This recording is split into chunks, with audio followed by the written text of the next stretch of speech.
नमस्कार, इन खबर में आपका स्वागत है। मैं विद्या शंकर तिवारी हूँ। जामिया हिंसा की कहानी अब परत दर परत उधड़ने लगी है और जो असलियत निकल करके आ रही है वो दोनों पक्षों की तरफ से जाती की गई है।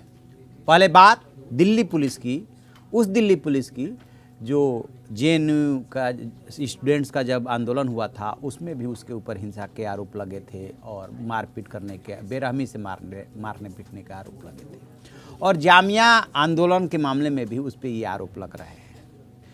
तो दिल्ली पुलिस को जब हिंसा की सूचना मिली थी उसके बाद जब उसने एंटर किया था उसके बाद उसने लाइब्रेरी में घुस करके जिस तरीके से छात्रों से मारपीट की, कोई भी विश्वविद्यालय क्या कोई भी हायर एजुकेशन का जो संस्थान होगा वो इसकी इजाज़त नहीं देगा।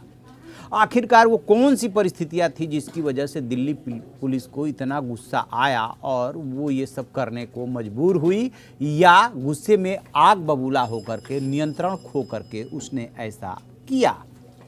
ये बात अलग है कि सुप्रीम कोर्ट ने इस मसले को लेकर के जो वकील पहुँचे थे उनको कह दिया कि पहले आप हाई कोर्ट जाइए और हिंसा बंद कराइए।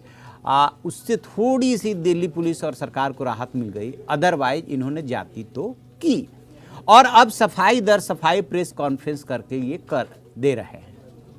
लेकिन जो दूसरी तरफ से बातें जो पता चल रही है वो और ज़्यादा भयावह है।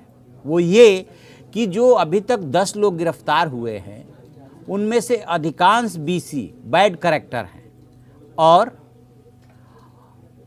दिल्ली पुलिस का कहना यह है कि इन्होंने पूछताछ में बताया है कि बाकायदे ये गीला कंबल ले करके आए थे।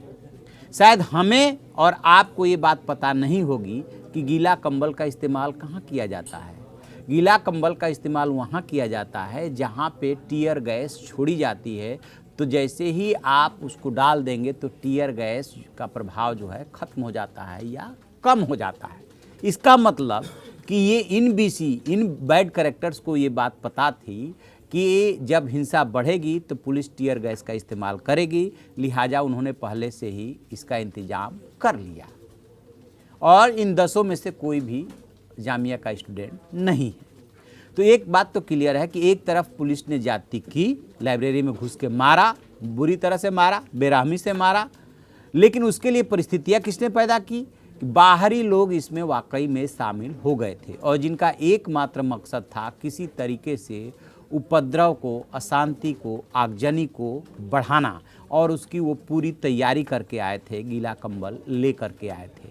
अब दिल्ली पुलिस के कान इसलिए खड़े हो गए हैं कि जो इतनी तैयारी के साथ आए थे, क्योंकि माना ये गया कि तात्कालिक रिएक्शन में ऐसा होता है, तात्कालिक रिएक्शन में ऐसा होता है, स्टूडेंट सड़कों पे आ जाते हैं, पुलिस उनको खदेड़ती है, लेकिन तात्कालिक रिएक्शन में तैयारी नहीं होती है। यहाँ पे बाकायदे तैयारी हुई थी, अलग अलग लोगों का नाम लिया जा रहा है, राजनेताओं का नाम लिया जा रहा है, उसमें कितनी सच्चाई है कितनी नहीं है इसलिए अभी हम नाम नहीं लेंगे।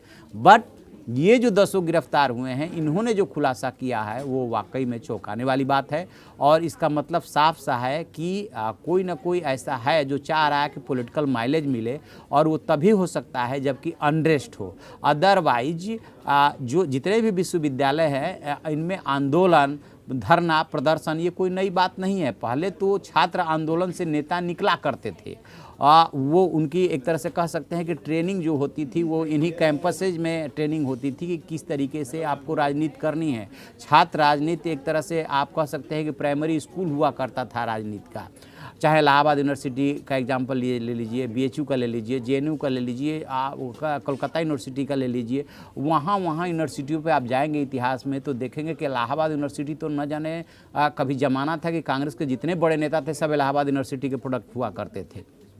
लेकिन अब धीरे धीरे बाद में जो छात्र राजनीति जब गुमराह हुई और इस तरीके से बाहरी तत्वों का प्रवेश होने लगा तो छात्र राजनीति में भटकी।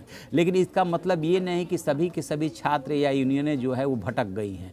उनकी अपनी डिमांड हो सकती है, पढ़ा लिखा सब्जेक्ट है, इस पर बहस होनी चाहिए और धरना प्रदर्शन भी होना चाहिए, इसमें तो किसी को एतराज़ ही नहीं होना चाहिए। लेकिन हिंसा क्यों और कैसे भड़की, बाहरी लोग कैसे घुसे, बाहरी लोगों के पीछे किसका दिमाग काम कर रहा था, वो गीला कंबल किस लिए लेकर के आए थे, ये सब जाँच का विषय है और दिल्ली पुलिस जब इसमें और ज़्यादा अंदर इन्वेस्टिगेशन करेगी तब जाके पता चलेगा कि कौन राजनेता इसके पीछे थे। अलबत्ता जब हाई कोर्ट में सुनवाई होगी तो दिल्ली पुलिस को इस बात का जवाब देना होगा कि जो छात्र लाइब्रेरी में बैठ करके पढ़ रहे थे या यूं कहे कि धरना प्रदर्शन के बाद भाग करके लाइब्रेरी में आ गए थे, तो क्या छात्र वो आपके दुश्मन थे जो आपने उन पर जा करके बुरी तरह से लाठीचार्ज किया? ये तो इसकी तो इजाज़त कोई नहीं दे सकता। चलिए देखते हैं कि अल्टीमेटली क्या सब कुछ निकल करके आता है। जैसे ही कोई अपडेट मिलेगा हम आपको बताएंगे। आप देखते रहिए हमारा डिजिटल चैनल इन खबर। Thank you. इन खबर चैनल को सब्सक्राइब करें और बेल आइकन दबाना ना भूलें।